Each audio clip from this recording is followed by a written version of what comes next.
نحمدہ ونصلی ونسلم علی رسولہ الکریم اما بعد۔ انتہائی قابل قدر معزز علماء کرام، سب سے پہلے تو میں آپ کو مجلس عاملہ پنجاب کے اس بھرپور اور کامیاب اجلاس پر مبارکباد پیش کرتا ہوں۔ جزاکم اللہ خیر۔ اللہ کے فضل سے ہماری تقریباً پوری مجلس عاملہ یہاں تشریف فرما ہیں، نمائندگان اور قائدین۔ دو باتیں میں عرض کروں گا۔ اصل میں تو میں نے وہی گفتگو کرنی تھی جو ہمارے حضرت شیخ الحدیث امیر پنجاب نے گفتگو کر دی ہے۔ یہی باتیں میرے دل کی تھیں اور حضرت نے آسن انداز میں ان کو پیش کر دی ہے۔ صرف دو باتیں اپنے لیے بطور سبق کے آپ حضرات کے سامنے دہرانا چاہتا ہوں۔ جماعت جب کوئی بھی کام ہے تو اس کے لیے دو چیزیں ضروری ہیں۔ ایک چیز ہے اخلاص۔ اللہ تعالیٰ نے قرآن کریم میں توحید کے ساتھ اخلاص کا ذکر کیا۔ فَعْبُدِ اللَّهَ توحید ہے، مخلص لہ الدین اخلاص ہے، دونوں کو اکٹھا کر دیا ہے۔ تو کوئی کام بھی بغیر اخلاص کے کبھی کامیابی حاصل نہیں کر سکتا۔ اگر اس میں کوئی کامیابی ہوتی بھی ہے تو وہ ظاہری ہوتی ہے، حقیقی کامیابی نہیں مل سکتی۔ امام مالک رحمۃ اللہ علیہ نے جب موطا مالک تحریر فرمائی تو کسی آدمی نے امام مالک کو فرمایا کہ کچھ دوسرے لوگ بھی کتابیں شائع کر رہے ہیں اور وہ چاہتے ہیں اسی آپ کی طرز پہ کتابیں ہیں، وہ آپ کی کتاب کی شہرت کم کرنا چاہتے ہیں۔ تو امام مالک رحمۃ اللہ علیہ نے ایک ہی جملہ ارشاد فرمایا کوئی مسئلہ نہیں، جو مرضی لکھتا رہے، ما کان للہ یبقی، جو اللہ کی رضا کے لیے ہوگا وہ باقی رہے گا، اور جو دوسرے مقاصد کے لیے ہوگا وہ ختم ہو جائے گا۔ آپ دیکھ لیں کہ وہ کتابیں اب ان کا نام لینے والا بھی کوئی نہیں ہے، اور موطا مالک آج بھی اسی طرح چمک رہا ہے۔ تو اصل بات یہ ہے کہ ہم اگر اخلاص سے نیت کے ساتھ اللہ تعالیٰ کی خالص رضا کے لیے توحید و سنت کا کام کریں گے تو اللہ تعالیٰ کی مدد ہمارے ساتھ ایسے شامل حال ہوگی جس طرح آپ آنکھوں سے دیکھ رہے ہیں۔ اور یہ ہمارے امیر مرکزیہ اور آپ تمام علماء کرام قائدین کا اخلاص ہے کہ اللہ کے فضل سے اس تھوڑے عرصے میں جو کام ہوا یہ ظاہری اسباب اس کے نہیں تھے، یہ خارق عادت کام ہوا ہے۔ آپ اگر نظر ڈالیں کب سے ہم نے شروع کیا، تھوڑے سے عرصے میں جو ہمیں اللہ نے کامیابیاں عطا کی، تو یہ خرق عادت امر ہے۔ تو پہلی گزارش یہی ہے کہ ہمارا نہ کسی سے مقابلہ ہے، نہ کسی کو نیچا دکھانا مقصود ہے۔ ہمارا کام ہے صرف اللہ کی توحید، اللہ کی رضا کے لیے پیش کرنا، توحید و سنت کا کام۔ تو اس راستے پہ اللہ تعالیٰ کی نصرت یقینی ہے۔ دوسری چیز ہے اطاعت امیر۔ ہماری پنجاب میں بہت مخلص کارکنان ہیں، بلکہ اگر میں یہ کہہ دوں کہ پنجاب میں اشاعت التوحید و سنت کے اراکین دیگر صوبوں سے کثرت میں زیادہ ہیں۔ بڑے بڑے علماء ہیں، بڑے بڑے بزرگ حضرات ہیں، اور جہاں پر بڑے بڑے حضرات کی محنت ہے۔ حضرت شیخ القرآن مولانا غلام اللہ خان رحمہ اللہ، حضرت سید عنایت اللہ شاہ صاحب بخاری رحمہ اللہ، حضرت شیخ مرشد العلماء مولانا عبد الغنی جاجروی رحمۃ اللہ علیہ، ان سب حضرات اور بھی بڑے حضرات ہیں، تو ان کی ایک بہت بڑی محنت ہوئی، اور اللہ کے فضل سے پنجاب میں اشاعت التوحید کثرت کے ساتھ ہے، لیکن بدقسمتی سے پنجاب میں اشاعت التوحید کا نظم بالکل نہیں تھا، اور اس نظم سے ہمارے اراکین حتیٰ کہ اکثر علماء بھی واقف نہیں کہ تنظیم کس طرح چلتی ہے، نظم کس طرح ہوتا ہے۔ تو یہ چونکہ نظر آیا ہی نہیں اور اس پر محنت ہی نہیں کی گئی، پنجاب میں جماعتی کام کا معیار صرف یہ سمجھا گیا کہ سال میں کسی ایک جگہ پہ اجتماع کر لیا جائے تو بس یہ جماعت کا کام پورا ہے، اور اسی کو جماعت قرار دیا گیا۔ اور پھر جماعت کے لیے اطاعت امیر یہ ریڑھ کی ہڈی ہے، اگر امیر کی اطاعت نہیں ہوگی وہ جماعت کبھی کامیاب نہیں ہوگی۔ آپ کتاب و سنت جاننے سمجھنے والے لوگ ہیں، میں سمجھتا ہوں کہ اگر احادیث دیکھی جائیں، قرآن کریم دیکھا جائے، تو انتظامی امور میں سب سے بڑا نظم کے لیے امیر کی حیثیت کو نمایاں کیا گیا، حتیٰ کہ امیر جو ہے وہ کسی کے مشورے کا پابند بھی نہیں، مشورہ لے سکتا ہے، لے گا، لیکن فَإِذَا عَزَمْتَ فَتَوَكَّلْ عَلَى اللَّهِ، اس سے یہ ثابت ہوتا ہے عزمتا یہ مفرد ذکر کیا ہے، یہاں جمع نہیں، عزم تم نہیں، تو فیصلہ جو ہوتا ہے وہ امیر کا نافذ ہوتا ہے۔ اگر ہر آدمی اپنی رائے قائم کرنا چاہے تو یہ پھر نظم گڑبڑ ہوگا اور نظم قائم نہیں ہو سکتا، تو یہ ایک شعور پیدا کرنا ضروری ہے۔ مرکزی امیر کی اطاعت تمام عہدیدار پابند ہے، شرعن بھی عرفن بھی۔ پھر اپنے صوبے کے صوبائی امیر ان کی اطاعت ہے، ضلعی امیر کی اطاعت ہے، تحصیل کے امیر کی اطاعت ہے۔ اگر ہم کوشش کر کے اطاعت امیر کی اہمیت اس کو لوگوں کے سامنے پیش کر دیں تو انشاءاللہ العزیز ہماری جماعت منظم ہوگی، ہم خود بھی اس پہ عمل کریں، نمونہ بنیں، دوسروں میں یہ شعور پیدا کرنے کی ضرورت ہے۔ آپ دیکھ لیں کہ آج کتنے دھڑلے سے کہہ دیا جاتا ہے ہم اس امیر کو امیر نہیں مانتے، اور کہنے والے کون ہوتے ہیں؟ جن کو گھر میں روٹی بھی شناختی کارڈ پہ ملتی ہے کہ ہم اس امیر کو امیر نہیں مانتے، ہم جی فلانے امیر کو امیر نہیں مانتے۔ وہ بات وہی ہے، انفن فی الماء بعستر فی السماء، باقی کچھ بھی نہیں۔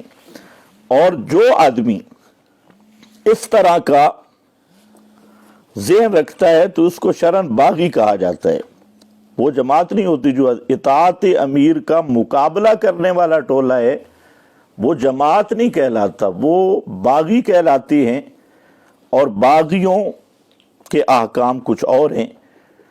تیسری بات میں یہ کرنا چاہتا ہوں کہ ہمارے کچھ دوست، کچھ حضرات تو جان بوجھ کر شروع سے پراپیگنڈے کے عادی ہیں، انہوں نے اپنا قد کاٹ اور لوگوں کے سامنے نمائش کذب اور پراپیگنڈا کی بنیاد پر ہی حاصل کی، اور وہ کوئی نئی بات نہیں، ہر جگہ پہ پراپیگنڈے کرتے ہیں۔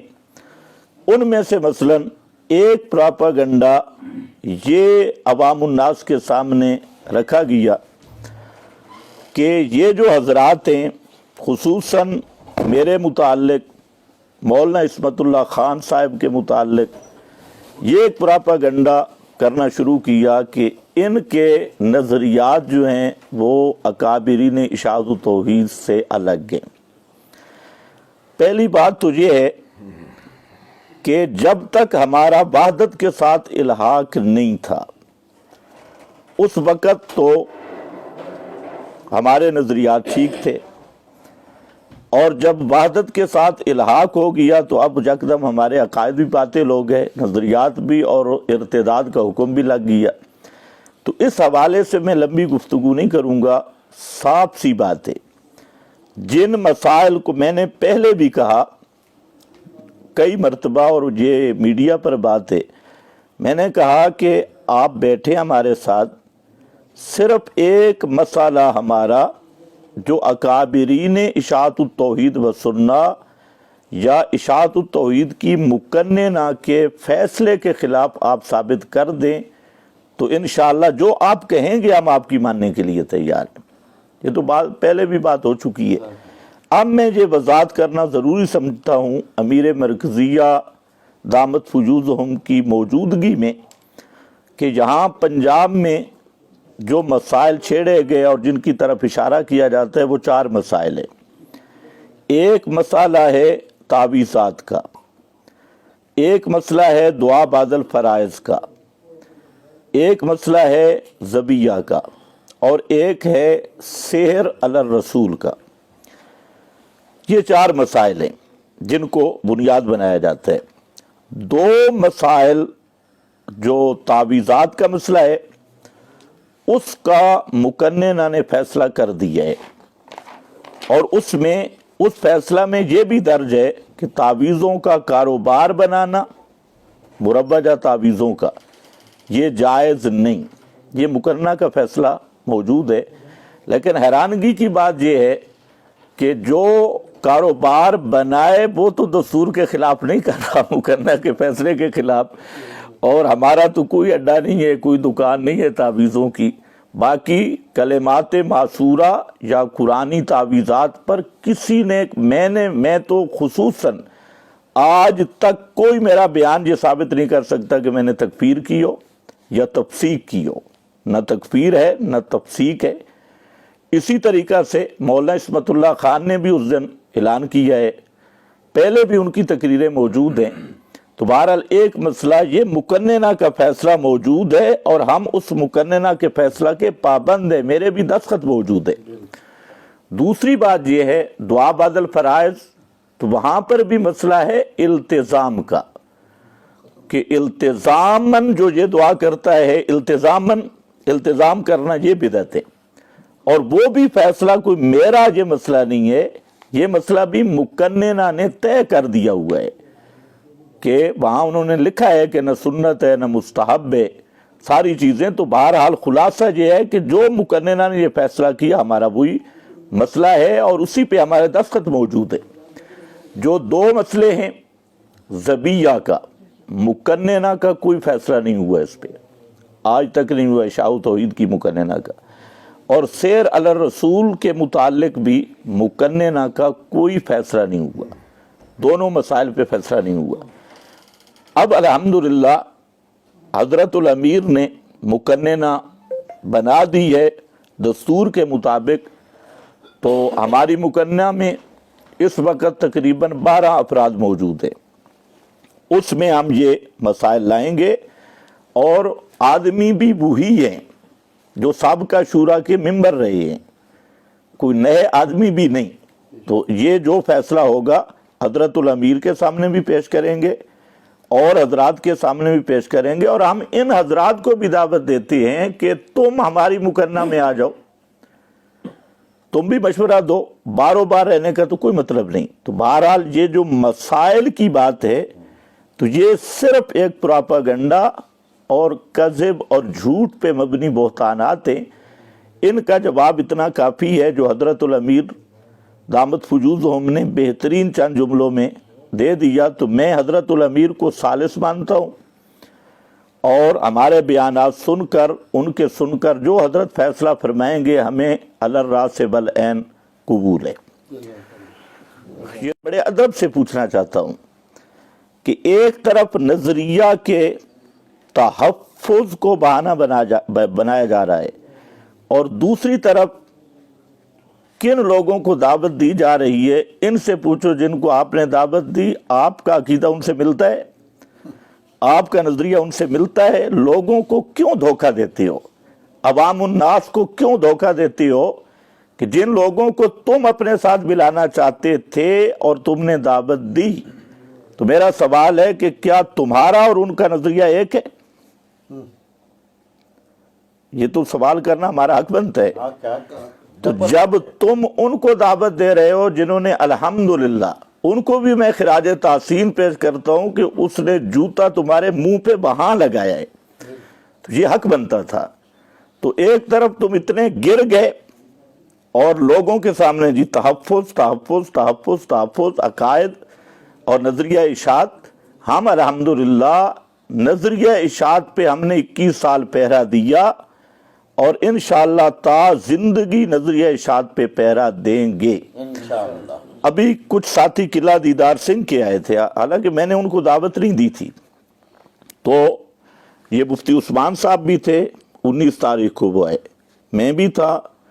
ہم نے دونوں بزرگوں کو بٹھایا اور میں نے انہیں صاف کہا کہ ذبیحہ کے مسئلہ پر جو آدمی تکفیر کرتا ہے یا تفسیق کرتا ہے، اسی طرح سیر علی الرسول کے مسئلہ پر جو آدمی تکفیر کرتا ہے یا تفسیق کرتا ہے، اس کا ہمارے ساتھ کوئی تعلق نہیں اور وہ ہماری اس نظم میں نہیں آ سکتا. صاف ان کو کہہ دیا. پھر کل بھی میری بات ہوئی، انہوں نے کہا جی ہم آنا چاہتے ہیں. میں نے کہا آ جاؤ، لیکن ہم تحریر دیں گے اور تحریر میں یہ جو 2 مسئلے ہیں اور پہلے جو مقننہ نے طے کیا تعویذات کے متعلق یا دعا بعد الفرائض کے متعلق، اس پہ دستخط کرنے ہوں گے. اور یہ جو 2 مسائل ہیں ان پر کم از کم یہ دینا ہوگا کہ یہ مسائل تکفیری بھی نہیں، تفسیقی بھی نہیں. تو آگے جو تنقیات ہیں وہ ہم سارے مقننہ بیٹھے گی اور وہ انشاءاللہ جو تعبیر اختیار کرے گی اس تعبیر کے آپ پابند ہوں گے. تو انہوں نے کہا جی بالکل ٹھیک ہے. میں نے کہا اگر آپ یہ مانتے ہیں تو آپ ہمارے ساتھ آئیں اور وضاحت دیں تو ہمارے ساتھ چلیں. تو یہ بات میں کلیئر کر دینا چاہتا ہوں کہ نظریہ اشاعت التوحید و سنہ پر کوئی کمپرومائز نہیں ہوگا کسی طریقہ سے بھی. جو ہمارے اکابرین نے کتاب و سنت کی روشنی میں فیصلے کیے، انہی فیصلوں کو برحال رکھا جائے گا اور آئندہ جو فیصلے ہوں گے وہ بھی کسی فرد واحد کی اجارہ داری نہیں ہوگی. جو علماء ہیں، بڑے بڑے علماء ہیں، یہ بیٹھیں گے، پھر اس کی جب تک امیر محترم تصدیق نہیں کریں گے اور بڑے حضرات تصدیق نہیں کریں گے اس وقت تک اسے جماعتی نظریہ نہیں کہا جائے گا. تو جماعتی نظریہ تب ہوگا جب سب علماء متفق ہوں گے. تو یہ بات کلیئر کرنا ضروری تھا اور میں نے کر دی. رہ گئی مسئلہ صلح کا. تو میں سمجھتا ہوں کہ حضرت الامیر امیر مرکزیہ نے بہترین تحریر بھی کر دی اور ابھی تقریر بھی کر دی، اور ہمارے امیر پنجاب نے بھی بہت خوبصورت جملوں میں اس کی وضاحت کر دی ہے. تو میں تو ابھی یہ درس دے چکا ہوں اطاعت امیر کا، تو ہم الحمدللہ اس کے مؤید بھی ہیں اور اس کے موتی بھی ہیں اس چیز کے. اصل میں ایک بات کرتا ہوں تھوڑی سی کڑوی ہے، وہ یہ ہے کہ سلو کا پتا کیوں ڈالا گیا. سب سے پہلی بات یہ ہے کہ جماعت کو تقسیم اور تفریق کس نے ڈالی ہے، کس نے تقسیم کیا ہے. سب حضرات کو پتہ ہے کہ جب 3 علماء کو خارج کیا گیا تو یہ جماعت کو 2 ٹکڑے کرنا تھا، اور یہ تو ہمارے امیر مرکزیہ نے شفقت کی کہ انہوں نے جماعت کو تقسیم کیا، ٹکڑے کیا. امیر مرکزیہ نے ایک نظم کے ساتھ جماعت کو منظم کر دیا.